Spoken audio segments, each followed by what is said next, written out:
Microphones are live. Yeah. Yeah. Yeah, it should be. Sounds like it. You ever been to Graceland?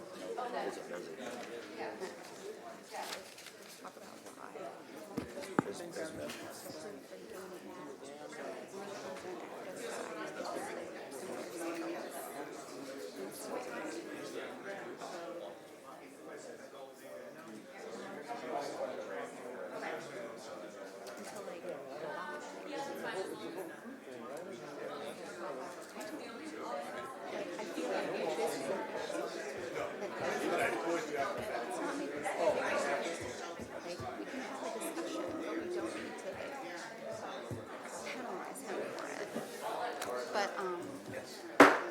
The chair will call the June 2nd, 2026 meeting of the City Council to order. Please rise for the Pledge of Allegiance.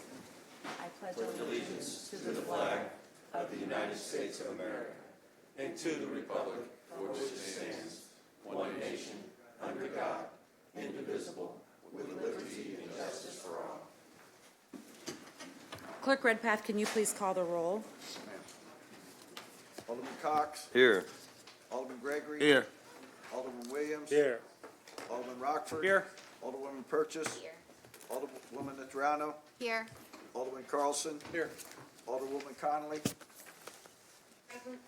Alderman Donlin. Here. Alderman Hanauer. Here. Mayor Busher. Present. Mayor, you have a quorum.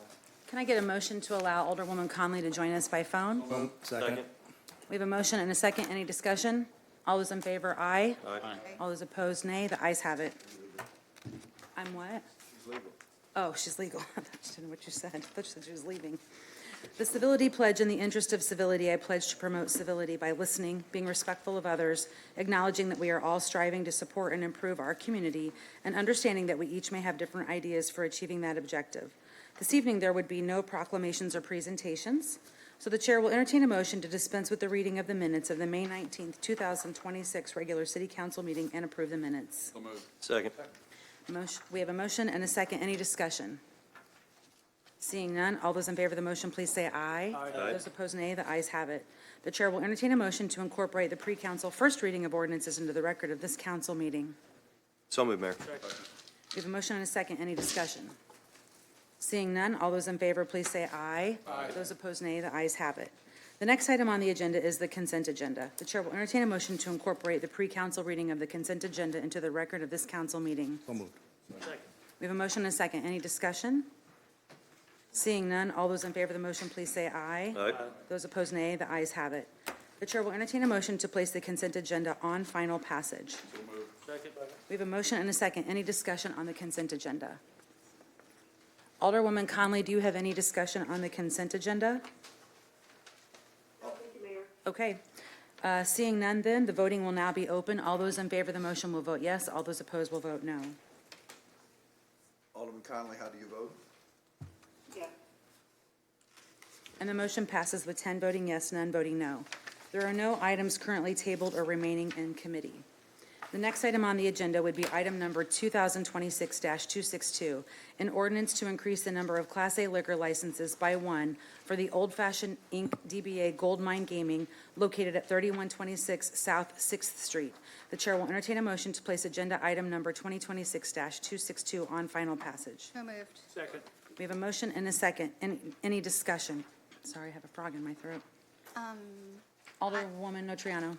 Thank you, Mayor. I would just say, I believe a representative from the company is here to speak if they would like to. Do any council members have any discussion before we let Mr. Hamilton speak? That's okay. Alderman Donlin. Sorry, I have to push my button here. You're good.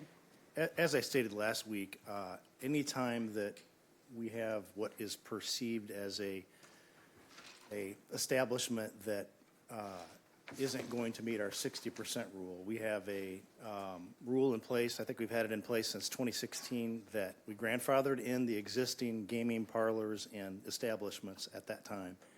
And any new one since 2016 has to have 60% of their revenues come from non-gaming. Anytime we pass not every time we pass a liquor license, but anytime there's one that I'll just say, I don't mean this as strong as it sounds because I don't have the evidence in front of me to back it up, but anyway, there's those who think that some of the establishments are suspect, meaning they may not be able to meet the 60% rule. And I get hammered after the fact anytime we pass these from some of the establishments in my ward. So anyway, that's why I asked the questions and asked that it be put on debate last week. I actually spoke with Alderwoman Nutriano. She called me in the interim, and we talked about it. And I don't care how any of you vote. I just wanted my questions answered. I'm glad Mr. Hamilton's here. I have a lot of respect for him personally, and just want to hear that, first of all, the acknowledgement that the owners understand the rules we have in place, and just hear about how they're going to meet them. I think that's a reasonable request. Thank you, Alderman Donlin. Alderman Hanauer. Thank you, Mayor.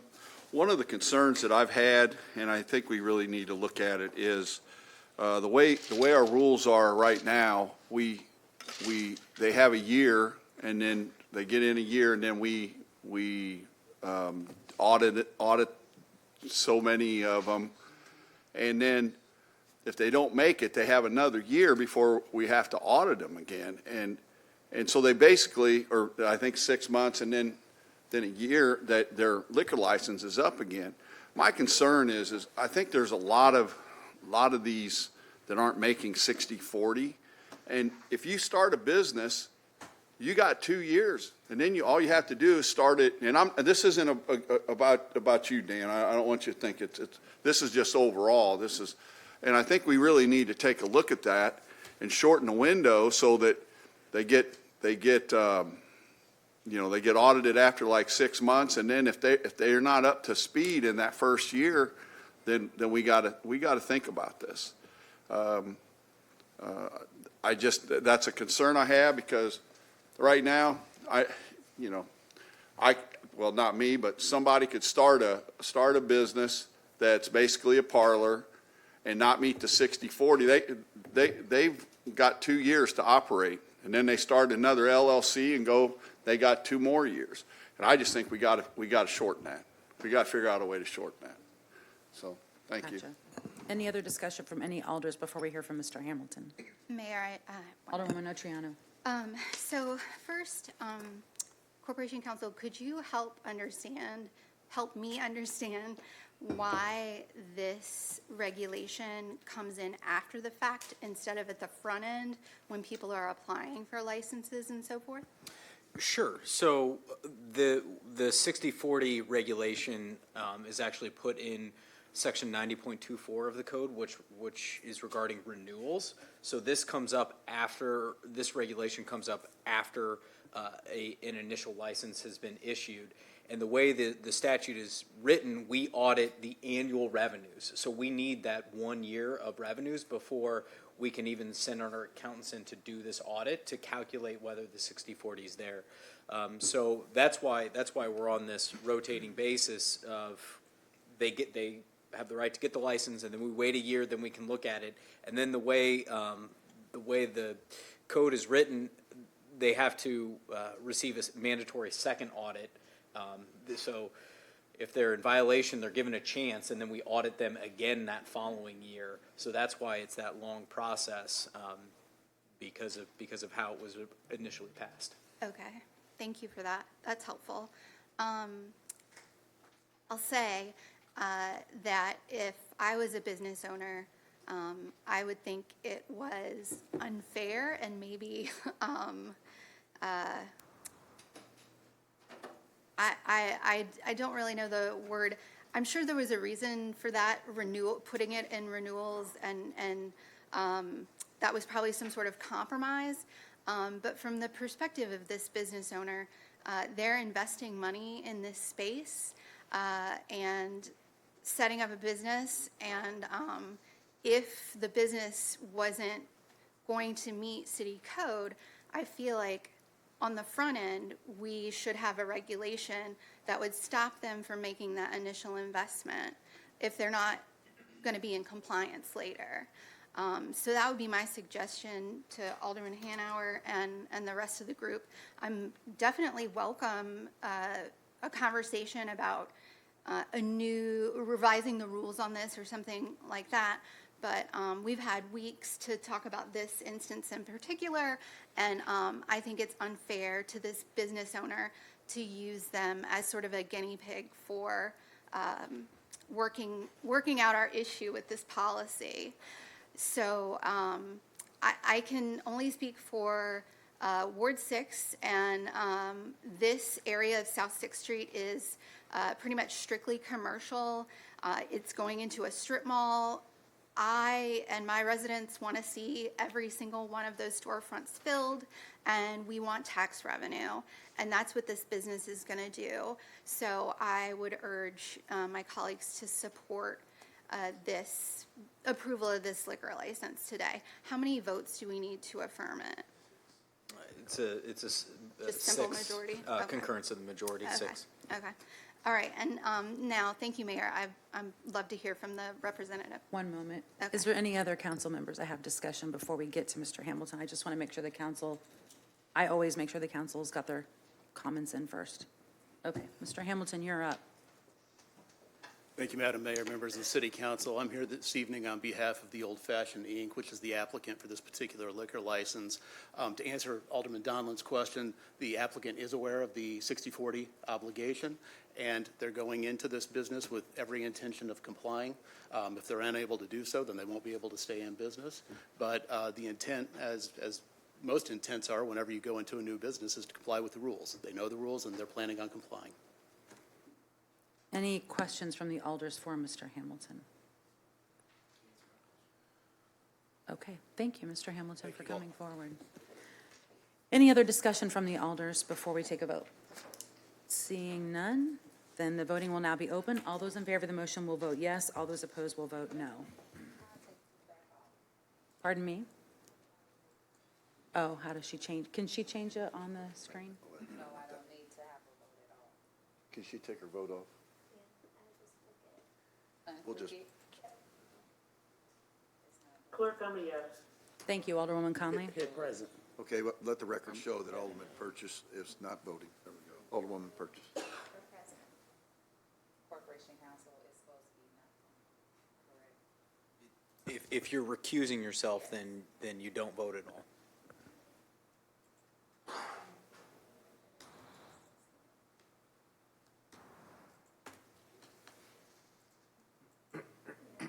Excuse me.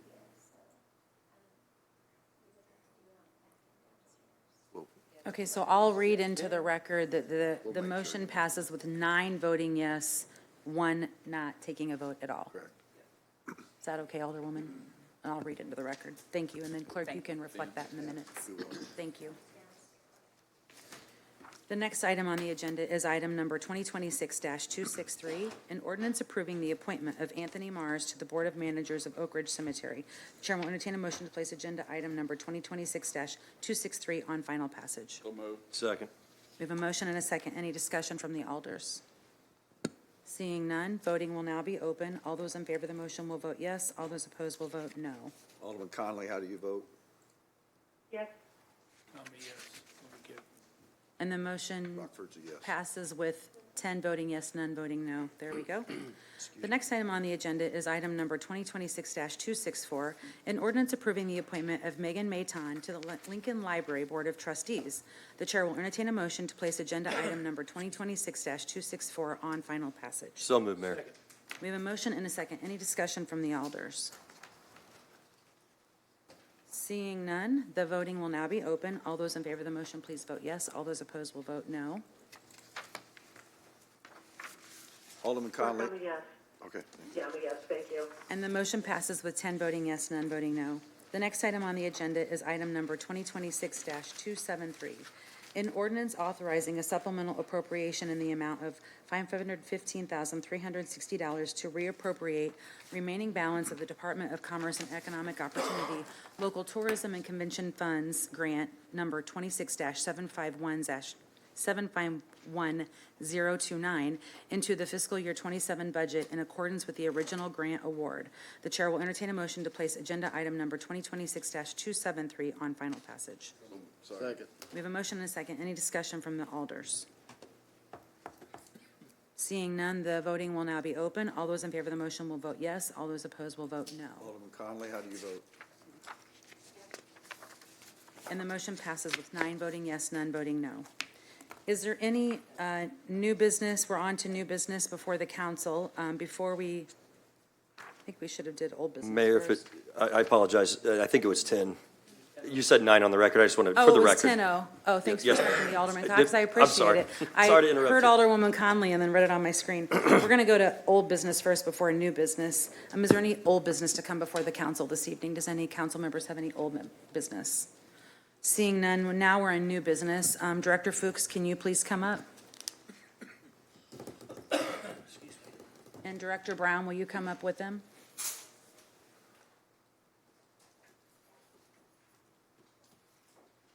We have 2 birthdays this week, so I'd like the council to wish Director Brown and Director Fuchs a happy birthday, Happy please. birthday.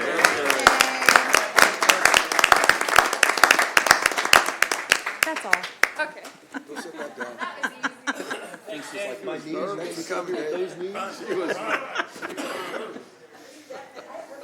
Is there any other new business to come before the council? Seeing none, we will go to citizens who have signed up in advance to address the council. Clerk? Robert Williams. Robert Williams. Ken Pesha.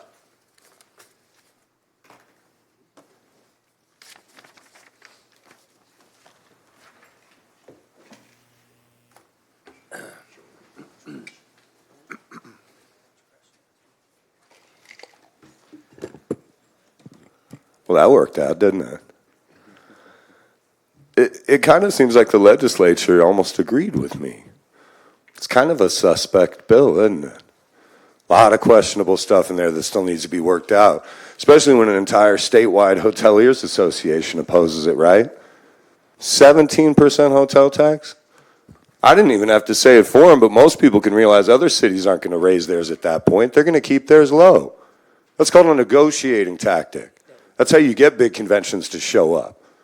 I mean, are we kidding? Like that, you got McCready out here doing footwork for it already. Oh, we got to try more for tourism. Tourism's not going to save downtown.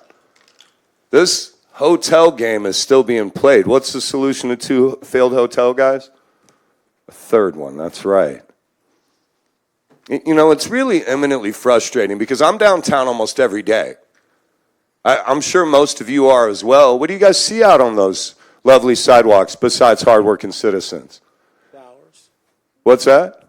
Flowers. Flowers. Well, and as I've had somebody say, you can put all the planters you want, it's not going to cover up the unhoused. I mean, I got hassled at a festival I was helping at this weekend. And I asked the police about it because they were there, and they did a great job with it. I'll give them credit, guys. I'm not a hater of the police, as some people seem to think. But the simple fact is you know what he could do about it? Not a lot either.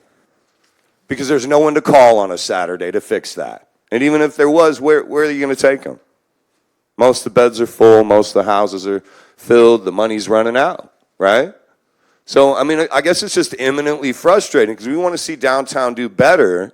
But the solution is not hoping in the middle of an economic downturn, because if you don't hear from your constituents how hard it is out there right now, how long the lines are at the food banks, how many people have signed up for SNAP even with those new work requirements, because it is getting a lot harder out there. So this idea that we're going to have this tourism boom just seems ill-placed. We need to talk about actual long-term investment, maybe bring in some smaller businesses instead of hoping for these grand slams that we keep hearing about. I'm sure you've heard the $6 million for the data center, right? Doesn't that have to be fully realized for that to even happen? Couldn't they apply for abatements? Isn't there allowances to reduce that? I'm 100% sure there are. Nobody needs to answer that. So, I mean, it's just fascinating when we talk about where all this revenue is going to come from and where it's going to appear from. And it's not going to come from some magical place where people decide to spend more money because we built another hotel. I encourage you guys to go read the literature about the hotels as they were being pitched and brought up. Downtown has continued to degrade at a rate that is almost staggering. And that isn't an attack on the businesses or the people doing the work there or anything of that nature, but one only need to look at Adams Street after that fire to see how well the city's done in terms of responding to those kind of challenges. Kidzeum is doing a great job, but they're one of the only places standing alone on that street now. The building that Moxo was in, it's going to get demoed.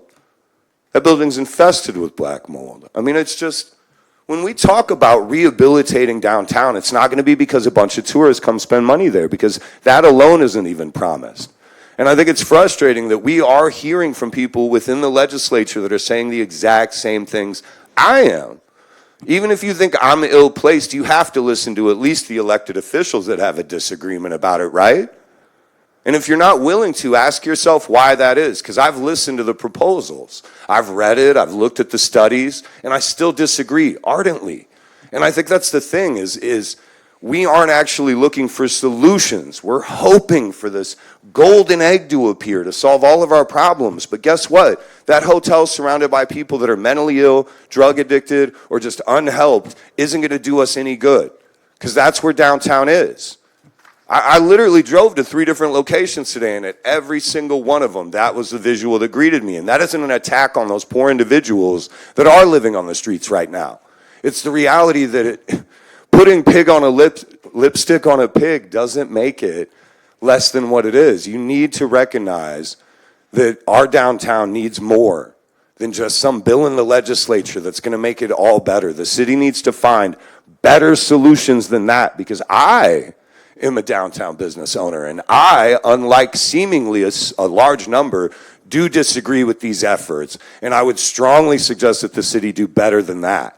Thank you. Tierica Sullivan.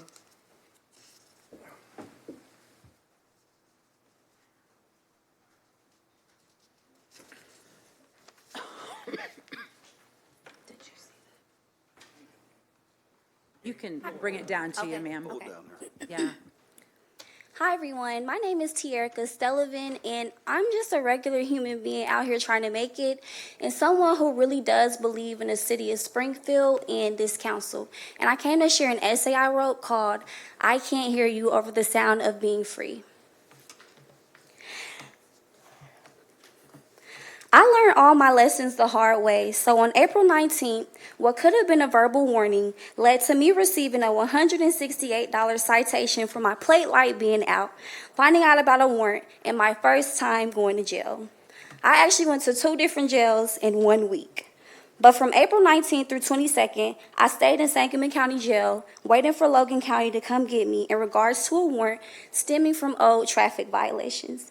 The whole time I was on the way there thinking, I cannot believe this is happening to me. I'm going to jail. I've spent my whole life trying to avoid this exact situation, working hard to break cycles and avoid the kind of situations that lead people into the system. So I was in shock, and I went through every emotion. But all of those feelings quickly disappeared when I was placed in a cell that felt like it was made for like 2 people, but it was 6 women inside. So I was the 7th. 3 women were sleeping on the floor. One was an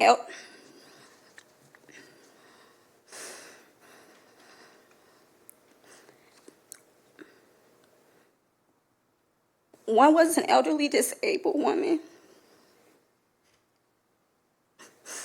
The air conditioning in the facility was broken, so the cell was nearly unbearable because of the heat.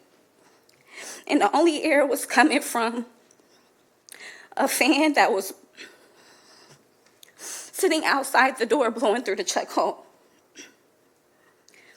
The tension was already high, and after hours, and for some of us days of being in those conditions, an argument broke out between a woman who was barely even 5 feet tall and a woman that was like 5'10", but it was so hot, she was like arguing while laying down. The deputies heard the commotion going on. 3 people ran over and were threatening to send tasers into the cell. And it was 7 of us in the cell, so I was like confused as to why that would be the immediate option. The consequences of yelling out the door at the officers were then removing the fan and closing the chuck hole. I kept that in the back of my mind the whole time, but I couldn't be quiet any longer. So I got in an argument with the sheriffs about why they would threaten to tase us when 5 of us weren't even doing anything.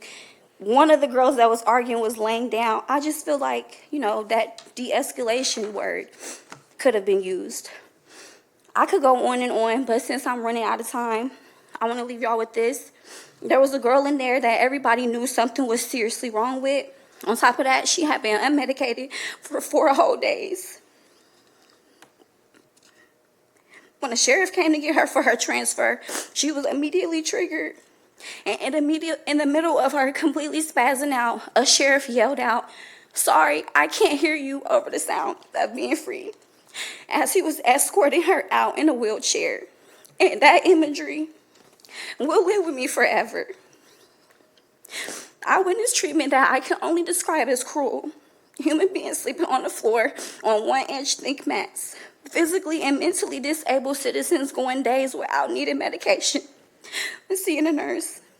And people struggling with addiction being referred to by derogatory slurs. I am no stranger to the injustices of the jail and prison system in our country. And I promise you this is not even a half, and I hate that I'm not put together enough to even speak. But being in that cell, I felt so powerless, watching some of our most vulnerable citizens being treated like they are nothing. And it is something I will never forget. And I will never be the same after going to jail. Don't get me wrong, criminal behavior, should have consequences. Accountability matters. But basic human dignity should not disappear the moment someone enters a jail cell.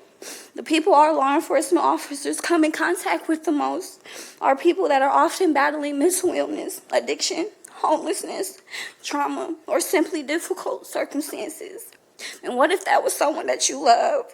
What if you knew the story and the trauma behind that mugshot? To our esteemed council and to all of us who still believe in humanity, how can we sleep at night knowing people are being treated like this? I have not had a good night's sleep since I left Sangamon County Jail. To the sheriff who said, "Sorry, I can't hear you," over the sound of being free, I ask, how could you ever be free when you are a part of a system with so much blood on its hands? God bless y'all. Thank you. Ma'am, my chief of staff is there. He's going to get some information from you so we can follow up, okay? Thank you. Jenna Guzman.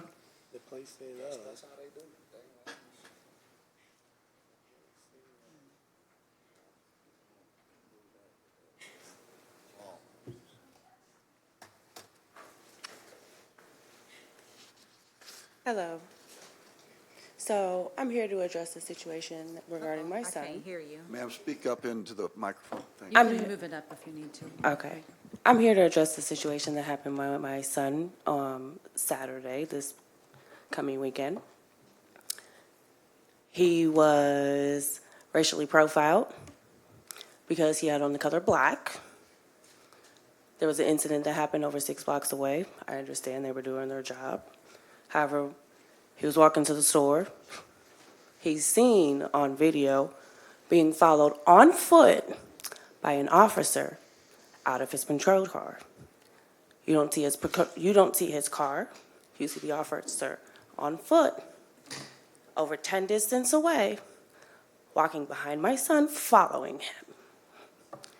No gestures of stopping. My son didn't look like he even knew the cop was behind him. He had his headphones on, walking. The moment my son turned the corner, the officer proceeds to chase him. We're right there. So he screams, "Mom!" We see a cop chasing him. He is then tackled, arrested, humiliated in front of the whole neighborhood over something he didn't have nothing to do with. Because he looked like the description of who they gave, and he didn't even look like the description. Didn't match him. However, prior to that, that same officer, 2 weekends before, incident happened on that same street. My son and his nephew were sitting outside. The officer proceeds to flash his flashlight. "Hey, you, why do you have your hands in your pocket?" Mind you, there's distance way between them. He then proceeds to run up on my son, slam him against my car, and try to search him after I told him, I'm his mother, he is a child, he has nothing to do with the situation down the street. He's watching like everybody else. That is situation de-escalated. And in my mind, the officer who did that is the same officer who proceeded to arrest and follow my son on foot before he even decided that he was going to take off and try chasing him. Not only that, 2 clips fell, a bullet, and my 10-year-old nephew picked it up in the middle of the road. And that's also on camera as well.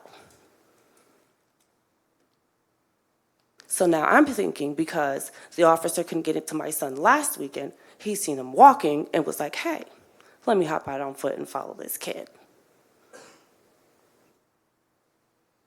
Something has to be done about that, because that's not right. Racially profiling a child because he's wearing a certain color, that's not okay. He's a kid. That's traumatizing. That's giving him trust issues on trusting the police, respecting them. How's a kid supposed to respect and work with the police if they're constantly being profiled because they fit a description or they're wearing a certain color? I don't understand that. I get there's dumb kids out here doing dumb things, but not every kid is like that. And not every kid deserves to be treated that way. It's unfair. And for it to happen in front of multiple children is unacceptable. I don't know how this situation is going to be addressed, but it does need to be addressed. That officer, for one, shouldn't have lost anything connected to his belt for a child to pick up at all. That's dangerous, very dangerous. And good thing the father so happened to see it and took it from him.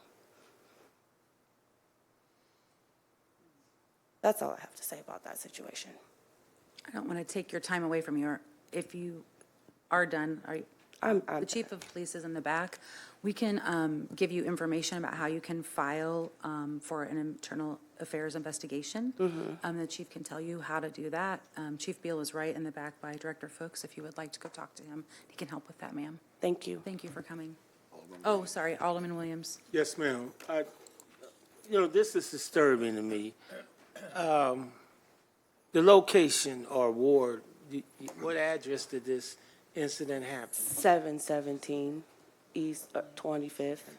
East 25th. Yes. So, okay, that's Ward 3, I believe. I'm not sure, but I want to look more into this for you. So, 720. You said 2717 East 25th? 717. 717. Okay, and then did the authorities come? Not the officer on the scene, but his captains or? My sister had to call the police on him to have a sergeant come out because not only was he on foot, he was alone by himself. Okay, I'll get with the chief on this and corporate counsel. Thank you, ma'am. Oh, sorry, ma'am, one more alderman signed up to So, speak. Alderman Gregory. I've had some short discussions with chiefs about this. I did send him the video that was online with that. I have other videos on my phone. I think somebody else sent me something today on that. I have more than those. Okay, all right. So make sure you send it to us and do definitely do your thing. But I want to ask Chief a couple questions, if I may, Mayor. If I may. Okay. Chief Beal. Just tired, man. Fuck. Chief. Yes, sir. Was this young man charged with anything? Did we find out if he had a gun or not? Say again, I'm sorry. Was this young man innocent? Do you know? We did not locate a firearm on this man, no. Was he charged with any charges? He was charged. With? Alderman, can you speak in your microphone? You're With? over here, sorry. Resisting a police officer. For what? For not stopping for about 2.5 blocks after the officer asked him to stop. Did he have headphones on?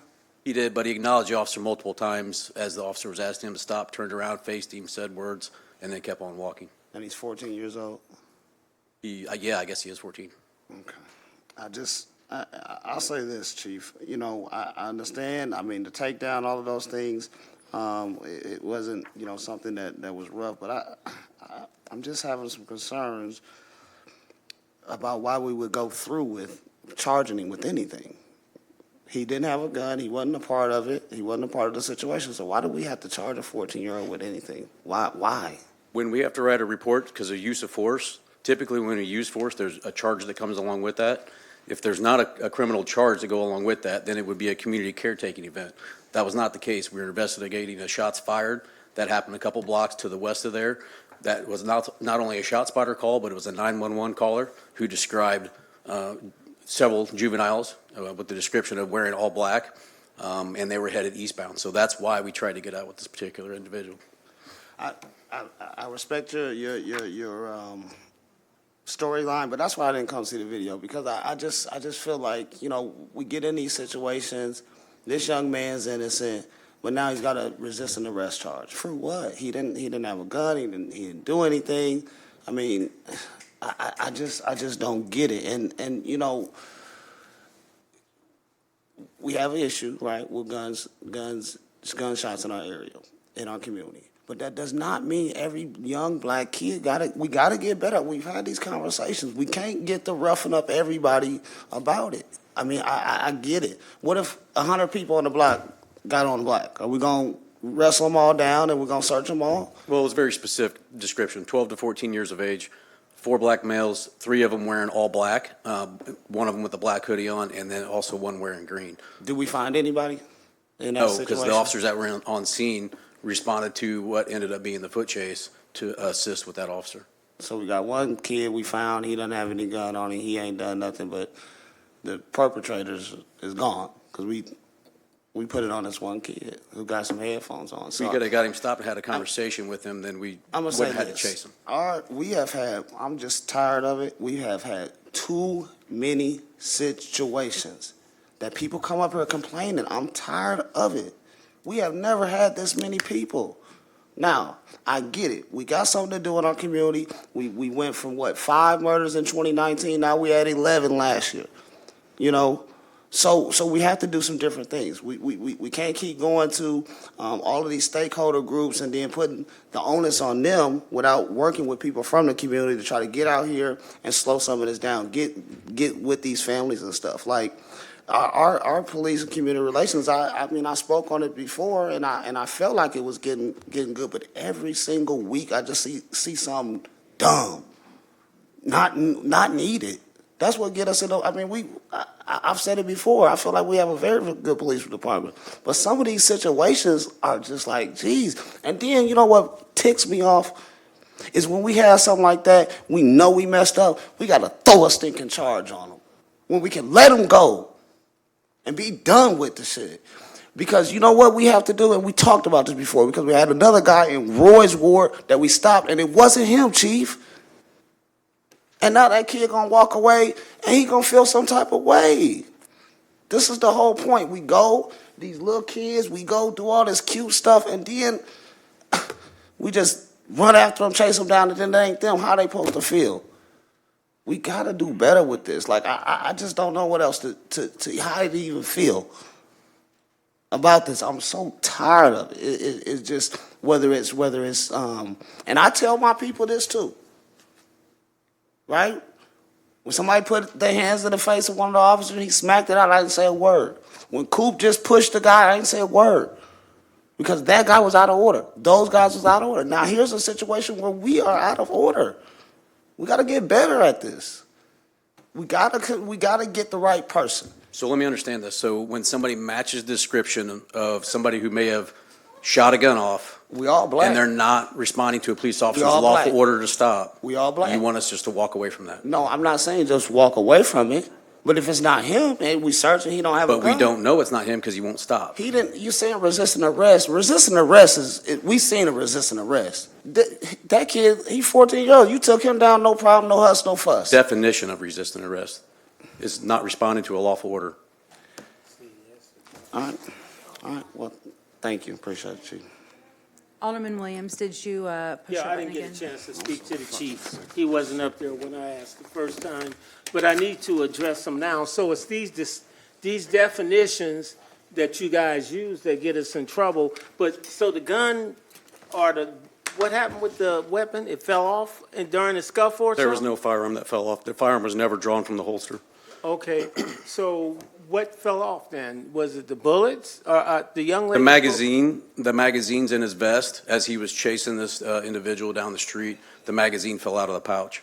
Okay, so when you saw the guy dressed in black, he was with these other people dressed in black, these other males dressed in black, which made your officer think this is the group, is what you're telling me? No, he was by himself, walking through a parking lot. By itself, alone. Okay, so the video I saw, it was a lot of females. One guy, a lot of females, a lot of screaming, a lot of babies crying. But the whole thing that I'm at with him is the escalation because the law's on your side. The escalation, a 14-year-old kid, and you just got to pursue him, and you got to be the boss and say, you're going to, back to the 17-year-old that got hit in the face. Sometimes you don't need to exert to that point, especially when you see the situation is harmless, and they're just kids. They do silly things sometimes. Maybe we could have approached it different is all he's upset about. It's in my ward. I'm very upset because I think the whole city ought to see the videos. All of them, not just yours. So that's why when Sean said, hey, there's a video, do you want to go see it? I said, for what? It's a waste of our time. I'll see the people's video. I would like to see every video you got. And then I'll post it on the whole ward site.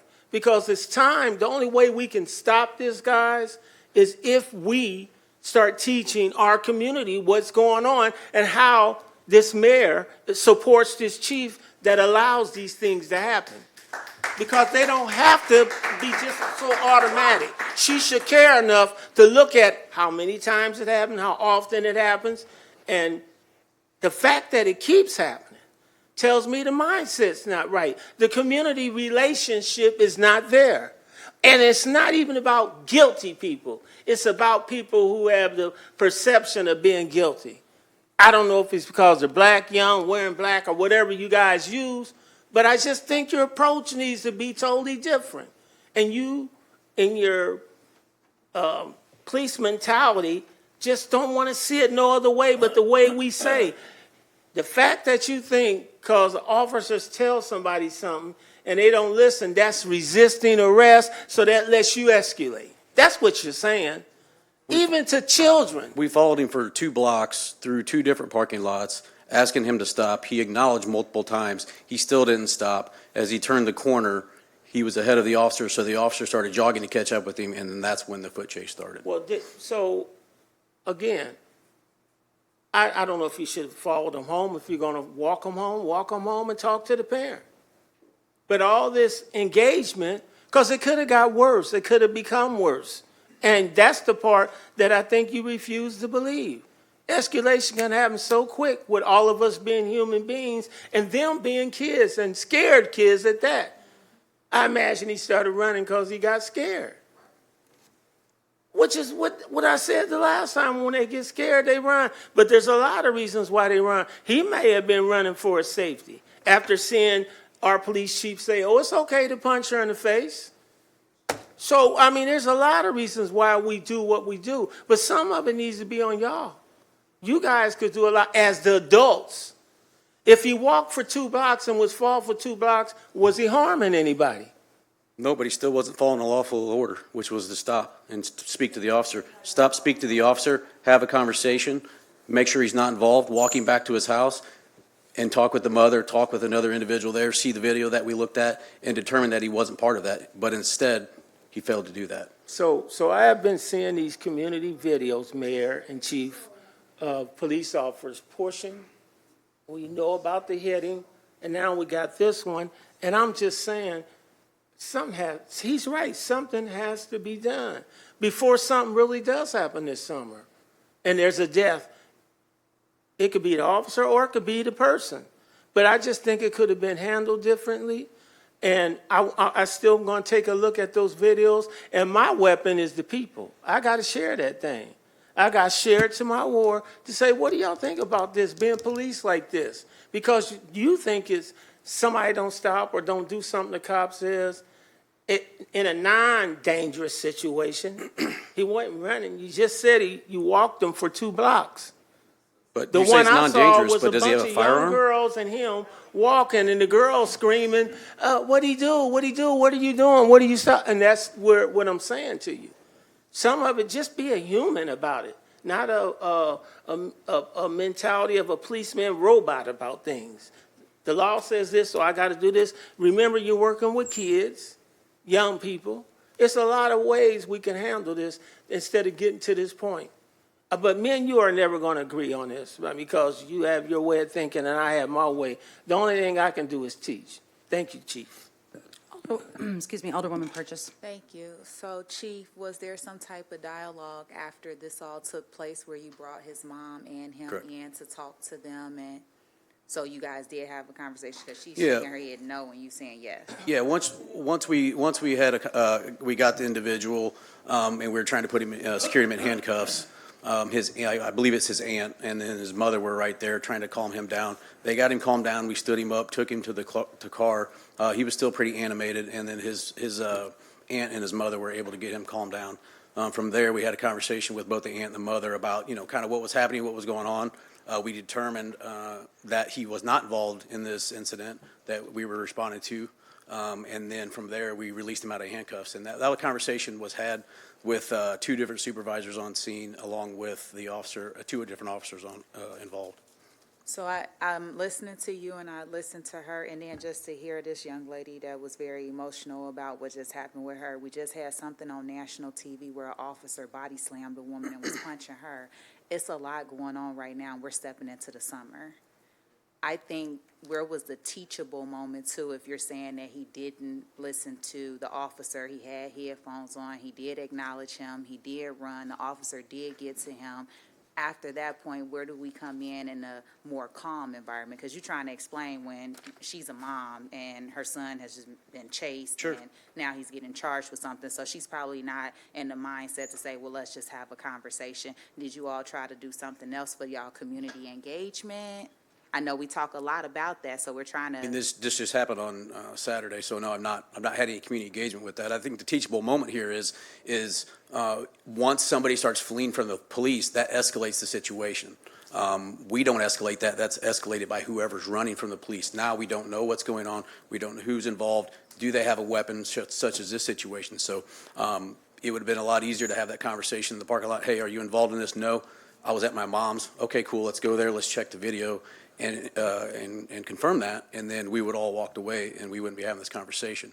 But that's the teachable moment, I guess. But is there conversation able to be had afterwards? For sure there is. Yeah, because you're going to have a lot of other Sure. kids that may be thinking the same Sure. way, or you may run into it. And if this is the teachable moment to let it happen, but not have no dialogue or conversation with families afterwards, and the videos are on social media and being shown more, but yet we're supposed to be out here playing the overnight basketball. I don't see the trust that's getting ready to be built over in the Black community. It's going to be more so walk away from them as soon as you see them. Make sure you have your hands up. Make sure you don't do anything wrong. So I'm looking at it like, okay, we see this situation happen. We see something happen that wasn't right. Also, too, he's growing up. He's 14 years old. So now he has this on his record. I heard you say something right before. I can't remember what it was. You said instead of charging him, what else was it? You said that could have been an option, but that wasn't the case. I don't know what you're talking about, but You just said it. Oh, I don't know. We charge him, but he wasn't taken You into said custody. something about home care something. No, I did not say that. I don't know what that is. Community event or something like that? You said, yeah, you Community said caretaking. something. Yeah, you said Community something. caretaking, essentially, if you have a criminal act and a community caretaking act, two different things. I'm sorry for my ignorance. What's a community care act? Essentially, you have somebody who's a mental health issue. Let's say they're missing and they're, suicidal or something like that. Officers can use force to take that person into custody if they're a danger to themselves or somebody else in order to get them to a mental health institution or a hospital. I would just say to understand when we have children that's out here and we're looking at 5 or 6 people that have how they fit the description that was said over the phone. Once we do see that's not it, did the officer even say, this is why I was walking 2 blocks to follow you? This is why just for the understanding. There was conversation around the incident that had occurred and was reported not only through ShotSpotter but 911, and the fact that, yes, you're not involved, we've confirmed that, and now we're letting you go. But unfortunately, the use of force had already happened, such as chasing this person and pulling them to the ground. So part of that's going to be a use of force report that's always going to be written, as well as the criminal charge for the violation for resisting police officer. And then moving forward with him being so young and him understanding what just happened, is there anything that he can do, community service, anything to remove that from his record? Because now that's on his record as he. That's determined by a court. I have no idea. I imagine they can do that. I don't know what the provisions of the sentencing might be, or if it even gets charged officially. Is there some type of letter of recommendation that can come from the police department sharing that this person understood this is what we would recommend as well? That's something I would speak with Corporation Counsel on. Okay, I just want to know if there's other options. I've never done that before. I'm not sure it's ever been done for that matter, but that's something we can discuss. Okay, thank you. You're welcome, Alderwoman. Alderwoman Notriano? Thank you, Mayor. Chief, why do you think the young man didn't stop? I have no idea. Okay. I would say, putting myself in the shoes of a 14-year-old, I would be afraid. I don't know if that's the case, but I would make that assumption. And I think it's probably a pretty good assumption. So what are you going to do about the fact that 14-year-olds in this neighborhood are afraid to stop for your officers? Well, we continue to work with all of our community partners, including the NAACP, who actually hosts the Law and You on a regular basis, and have this conversation about what to do, what not to do when having interactions with police. And so we'll continue to work with those community partners. Okay, so is there any way for you to know whether or not that, what you just described, actually touches the young kids in this neighborhood on this block? It's hosted in the East Side community, so whether particular kids, attend this, I have no idea who attends it. I don't know that they necessarily register or sign in. Okay.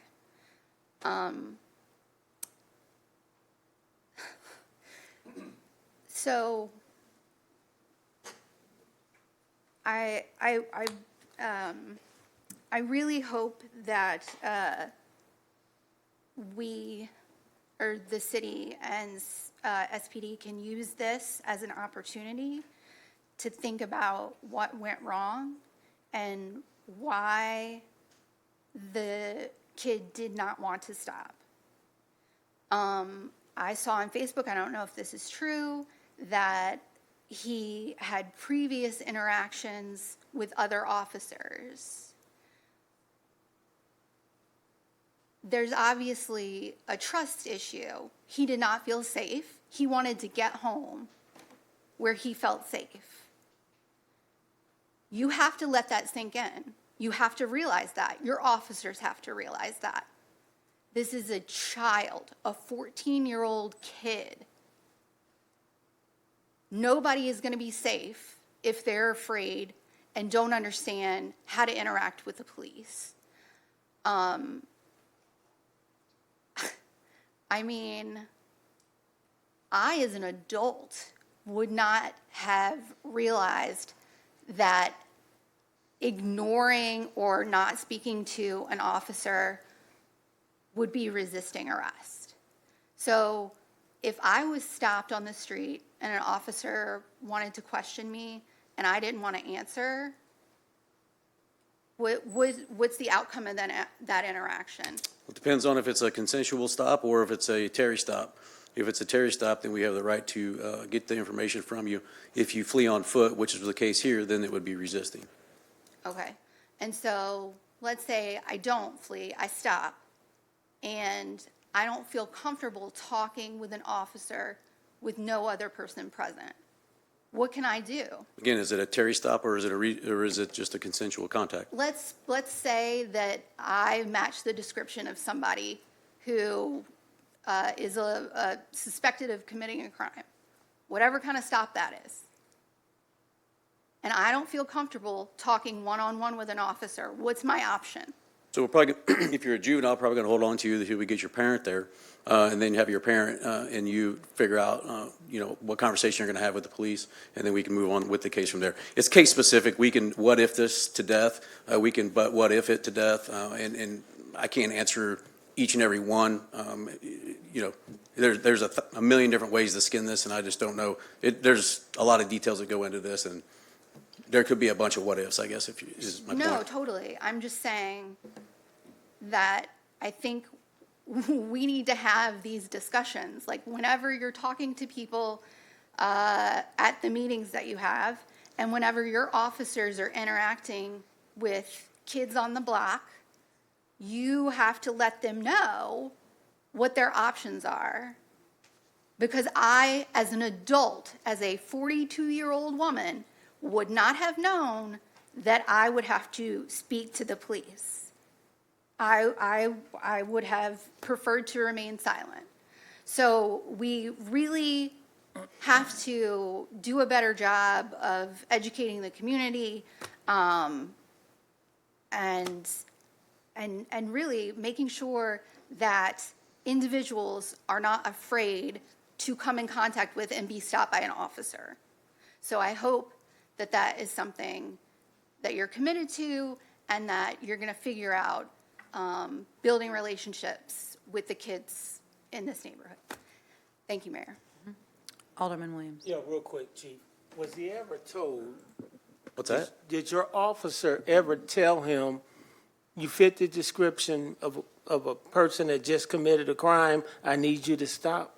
I don't know. Well, yeah, he said, I need you to stop, come talk to me real quick, and he was investigating this call for Did he service. tell him because you fit this crime? I don't know if he told him that just happened? specifically, no. Do you think he should have? And then maybe the kid would have stopped because he's knowing, I didn't do that, so and he's saying I did, so let me stop.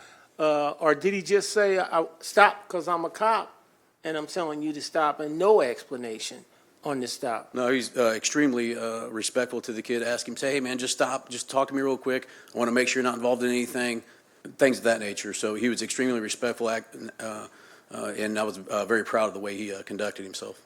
So I'll look at all the videos and share with corporate counsel and go from there. But again, this is just the beginning of summer, and I'm worried.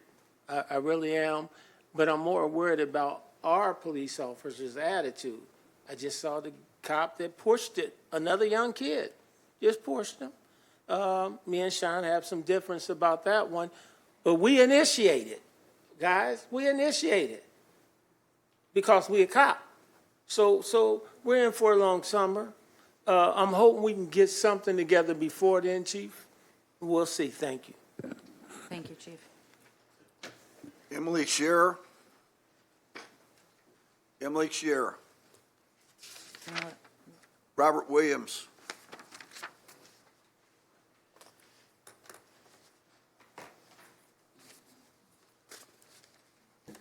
Oh, sorry, Mr. Williams. Alderman, can you reset that? Alderman Williams, thank you. Go ahead, sir. Good evening, everybody. My name is Robert Williams. I have 3 issues I want to talk about, maybe more. It all depends on the situation at the time. I've been living in Springfield for 3 years. I violated my parole, went back, got out, and I'm not on parole. I've been homeless. Ain't nobody done nothing but talk, because I'm still out here. A friend of mine, I went to the drug treatment program, as they requested, and then completed it. My friend got cancer. She had breast cancer. And this guy that she been telling everybody and their mother about, been stalking her for 8 years. And this guy, I didn't want to go to the laundromat, but she said, go ahead. I went to the laundromat. When I came back, she had 2 burn marks on her breast. Now, how this guy got in her house, I smelled gas, not gas, a fume. It knocked me out one time, so I assume she smelled the same thing. Then one day, we called the police. Police come over to the crib. It was 3 of them, Sergeant Finnegan, Allman, and some other officers. Anyway, they came because we complained about somebody being in the attic. The Sarge asked them, did y'all go in the attic? They said, yeah. My friend said nothing. I said, no, that's not. I said, what they did was climb on the ladder, take the flashlight, shine it up there, and say it's all good. How you gonna say it's all good when you can't see? You got slant boards going this way, and you got a gap where this guy could be inside of. I done told the police about 8 or 9 times, every time they come over to the crib, that it's a cigarette butt in the attic. I don't live there no more, but I know it's still there. We had this discussion before. And Sean said he was going to talk to me about it. I haven't heard nothing. And the man, this lady, I'm sure you know who I'm talking about. Her land been taken from her parents as, you know, a $2 million water land that has water on it, worth $2 million. And they trying to make her sound like she crazy. And they trying to make that everything she talking about is her mind. They even called me, which I haven't worked writing. Now we're going to speak on the language. Like this chief just said, word. The word and the language, when you file what you say out your mouth, you can file a lawsuit. And in this case, I have intentions on doing exact that. But what the situation involving that little boy and this lady's family, that's excessive force. Violation of the 8th Amendment. Look it up. And due process of law, 14th Amendment. Look it up. They did all that to that little boy. But back to my friend. She laying there, and she got breast cancer. I stayed with her, and because of this, everybody knew, for us, the people who, Shannon them, but then nobody, I'm not blaming them, then nobody tell me I couldn't, if I stay there, my name would be taken off the list. But I know people that's been homeless, been put in houses 4 or 5 times, and still how they play, you know, like, I ain't gonna say no name, but they know who I am. I wanna talk about death row real quick. You got guys in death row that Ryan sentenced to life, to death. 11 of them, when he became governor, was exonerated. So he terminated the death penalty with stipulations of how you do it in the case. Well, in this case, they had a meeting over at the Abraham Lincoln Presidential Suite, and I met this guy. He came through, walked past, he came outside and said, hey, what's up? You must be from Chicago. After I spoke in my walk, he said, man, that's your swag. So I asked him what he was doing. He said, well, we speaking on getting guys about the wrongful conviction. Well, I said, have you ever talked about what Ryan did about taking the guys off death row and not giving them attorneys? Thank you. They should have had attorneys. They still should have attorneys.